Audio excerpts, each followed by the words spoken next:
Welcome to JVP Radio, a podcast by members of Jewish Voice for Peace, the world's largest Jewish organization standing in solidarity with Palestine.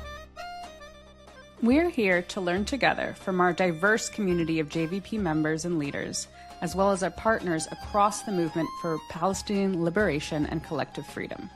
In each episode, you'll hear from people on the front lines and behind the scenes, Jewish, Palestinian, and allied leaders, grassroots organizers, academics, artists, and journalists, all of them engaged in the fight for Palestinian freedom and justice. Whether you've been organizing in this movement for years or you're just beginning to ask big questions now, you're welcome here.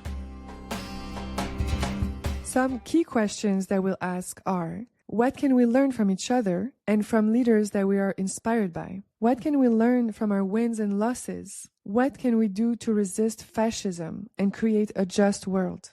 Now, let's take a minute and introduce ourselves. I'm Rosa. I'm a writer and journalist and an active member of JVP here in Brooklyn, New York, also known as Nakba. I'm Noemi. I'm a filmmaker, cultural organizer, and educator. I am a JVP member and I'm hailing from Oakland, California, also known as Ohlone Land. I'd love for you to tell me, Rosa, what do you have in store for our listeners? Noemi, we decided to kick off the podcast with a few shorter teaser episodes, focusing on JVP's national member meeting this past May. And I want to note that it was held 19 months after the October 7th massacre and the beginning of the Israeli government's genocide in Gaza, as well as months of escalating ethnic cleansing in the West Bank. The national members meeting took place in tragic circumstances.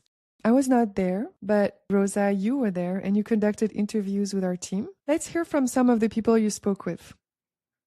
I'm Eve. I'm coming from Philly, and I'm here with my aunt, Janice. My name is Janice. I live in a small town outside Seattle. I'm Dane Samuels. I am a board member of Hinenu here in Baltimore. My name is Linda Sarsour, and I'm coming from Brooklyn, New York. I live in Arlington, Virginia. My primary motivation is to connect with my aunt and her friends. I came here a lot to be with Eve. I'm really searching for grounding in wisdom and in relationship at a time that this work has been feeling so hard. And I've been doing this work for like 40 years. So to me, it's so exciting that so many more people are really paying attention to what's happening there. I feel like I'm loved, I'm seen, I feel overwhelmed. I'm excited to hear stories about what 40 years of this work has looked like, how she and her friends have sustain themselves in the work. Be willing to take risks so that we could enjoy freedom for all of our people together. And let me just say that 5,000 years of Jewish history has also prepared us for this. And that's what our fearless executive director said, Stephanie Fox. She said survival is synonymous with solidarity. When they come for others, trans people, marginalized people, immigrants, Palestinians, they're going to have to go through the Jews first. They're going to have to go through the Jews first. I'm ready. I'm ready. We're ready, I'm ready. too. Thank you so much. Thank you so much. Wow, it seems like there is so much momentum and excitement and emotion. And it also sounds like people are very relieved to be in each other's presence. And I am also noticing that there are different generations coming together. And that's pretty unique. There were a lot of college students, people with maybe a couple of gray hairs. Mm-hmm. There were over 100 kids there. 100 kids? I saw them. They were running around, and it was in the back of the plenaries, and you're like, this is how it should be. Yeah, this is absolutely wonderful to hear. Another thing I find remarkable after speaking with friends who attended is that it seems like there was a level of diversity in the meeting. I don't know if you confirm, Rosa. Mm-hmm. Yeah. It's really visible to me that there has been a sustained effort towards racial and cultural diversity. I wouldn't say it's resolved, but I definitely recognize the effort. And I myself have experienced, with JVP that there are definitely spaces where we don't feel subjugated by white-dominated culture. It was really moving how diverse the meeting was. And it was also, I felt, incredibly important that we had so many Palestinian organizers come out and engage, be in these conversations, talk, give addresses, be in workshops together with their Jewish comrades. Yes. So let's hear from Jewish Voice for Peace's director, Stephanie Fox. This is her speaking at the opening plenary. We're in a room here. More people are filing in by the second, and we'll be 2,000 people. And not just any 2,000 people, right? 2,000 people who share the heartbreak and the horror and the outrage and the utter unrelenting grief that you do.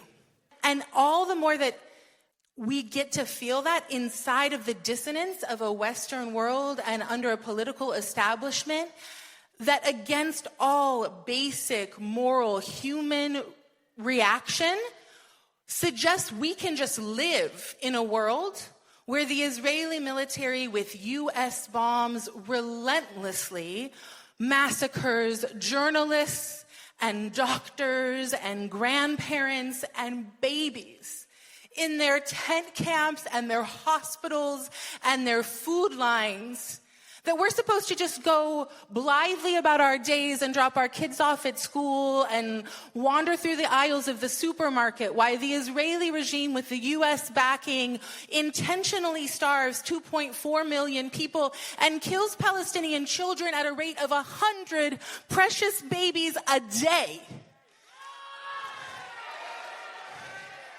And in this world that has time and again and is attempting once again to normalize genocide, there should be no surprise that we are now battling back fascism here at home. And let yourself in this community look squarely at also how strong the forces are that we are up against. Because it's in community that we can look squarely at how steep the road is and then figure out how to climb it anyway. Following Stephanie's speech, we have Elena Stein, Director of Organizing Strategy at Jewish Voice for Peace. Elena speaks about what it takes to grow that collective. So the question of this moment is how? How on earth are we going to stop this relentless, not just ongoing, escalating horror show of a genocide? And how are we going to do that while we're stemming the tide of rising fascism here at home? And the honest truth is, I don't know. And I've been looking around, and I don't think that anybody has a blueprint. But what I do know is that we will find out. Because the only thing we are as a collective, more than horrified, more than enraged, more than grieving, more than exhausted, more than overwhelmed, is determined. And while we don't know the exact answers, we do know a lot. Our movements know a lot. And here is one of the many things that we are crystal clear on. We have to build a mass movement. We have to be as many people as possible. We have to be many, many more people than we are now. And that means that we have to organize people who are not already with us. Yes. As much as it feels good to be among people who agree with us, we have to do the hard part of working with people who are not already with us. Rosa, I'm curious, how has it been for you dealing with Zionism in your family? There are really significant differences in how I and my parents, my grandparents, how they viewed Zionism. And so I've been trying to have these conversations through a process where I still hold on to the deep care and love that I have for my family and for the larger beliefs that they gave me, but still be grounded in my commitment to Palestinian liberation. And so I wanted to ask you, Noemi, not to put you on the spot. As a parent, what does building an intergenerational Jewish movement against Zionism mean for you? They are young, so I don't necessarily use these words with them. I try to teach them values of justice, and I want them to experience what it is to be kind and to care for people's lives. And I also try to make sure that even if my convictions are different from that of the rest of my family, I want them to be in relationship with them and to have really well-nurtured relationships with my family so that they will know where they come from and who they are. And I hope that they will be equipped to navigate this complexity when they grow up. My name is Sarah. I'm coming from New York, and I'm originally from Washington, D.C., and this is my mother. I'm Andrea, and I live in Washington, D.C., and I've kind of learned a lot about this very important work from Sarah.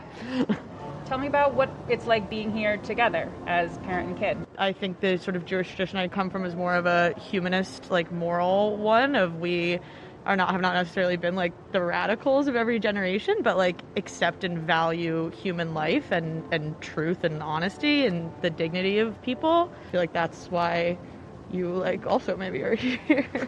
I think I think you spoke for me very well. And I think so many of my peers see themselves as on the left or quite liberal, are still very uncomfortable with the anti-Zionist position. And I feel like the more I've learned, the more unbelievably self-evident it seems to me that it is morally totally wrong to support the state of Israel at all. And it's not like I'm just here to support Sarah. I really believe in this. It's so sweet to see that some people came with their parents. I'm wondering, Rosa, if you were able to speak with anyone who's been in the movement for a long time and who maybe has seen how these gatherings have changed over the years. Yeah, absolutely. Next up, I thought we'd listen to an interview that I did with Rebecca Vilkomerson. Rebecca was the executive director of JVP from 2009 until 2019, and she also co-wrote Solidarity is the Political Version of Love. Talk to us a little bit about previous JVP national meetings. How does this national meeting compare? The first one that I went to was in 2009, JVP as it was at the time, which was just the Bay Area, and it was less than 100 people. And then in 2011, I think we were in Philly, and it was maybe 200 or 300 people, and we thought it was huge. So, there's no comparison. The 2017 NMM had, to me, like a similar vibe to what this one does. This one is almost twice the size as the one in 2017. I think we had 1,200 people. This is the largest national member meeting that we have had. Tell me a little bit about that in your own words. After this weekend together, I think the whole organization feels so much closer, like more like a family, more like a community. And the fact that it's been 8 years without that has been a real loss. And so I think we're building together something this weekend that will really serve the organization in what is sure to be very difficult months and years to follow.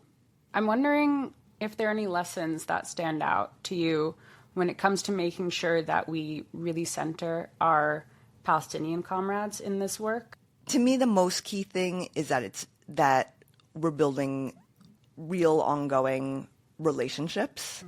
Mm-hmm. JVP in the past and also in the present has at times had we've had difficult conversations or stumbles in our relationships. And the thing I've always been struck by is that we've managed to get through those moments when it's rooted in like this joint experience, real love for one another and appreciation for one another, and a sense of that we're sharing a joint project and joint principles.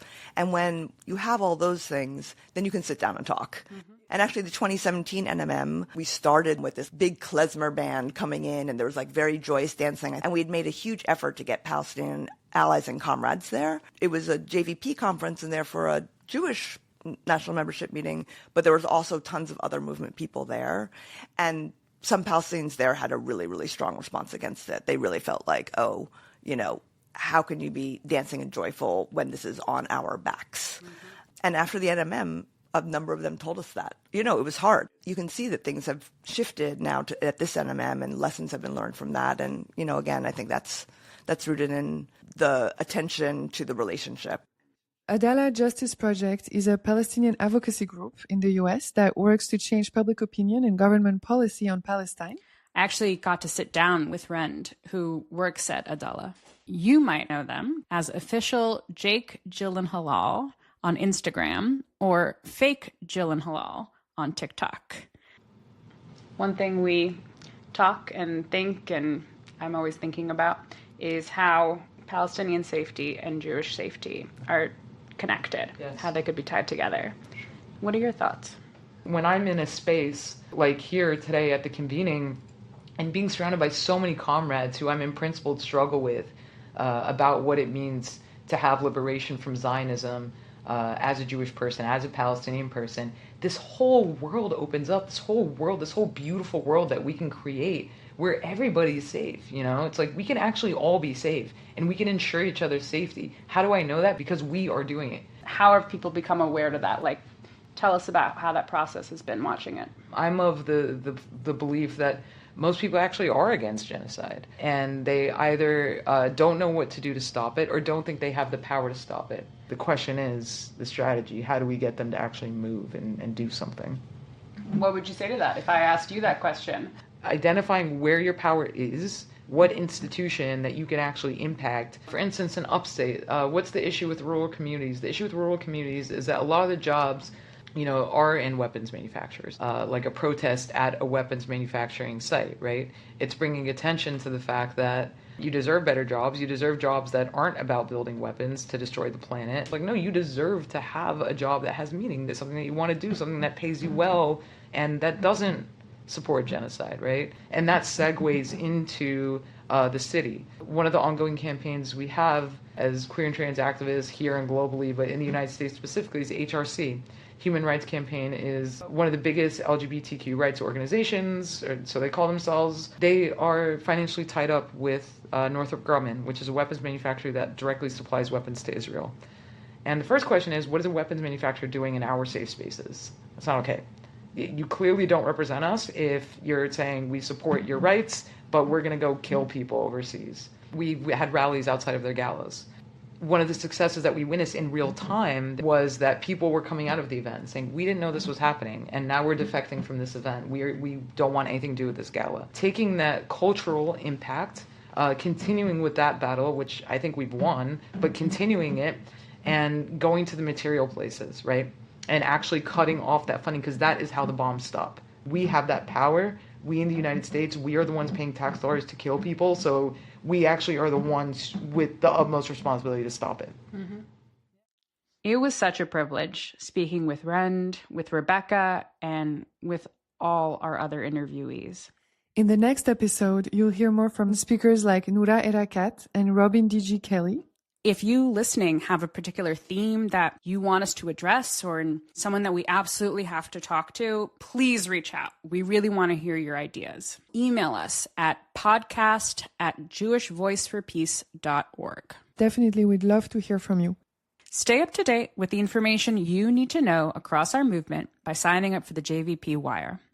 And join JVP as a member for $3 a month or $18 a year and help us build this grassroots movement. Links to those, as well as more ways to get involved, in our show notes. JVP Radio is produced by Feivel Rothberg, Noemi Hakim Sarfati, and Rosa Schwartzberg. Hosted by Rosa Schwartzberg and Noemi Hakim Sarfati. Show music Lo Galerien by Eleanor Weil and art by Lior Ostroff. Closing us out is Jamila Woods' performance at the National Member Meeting with her song, Tiny Garden. Thank you for listening.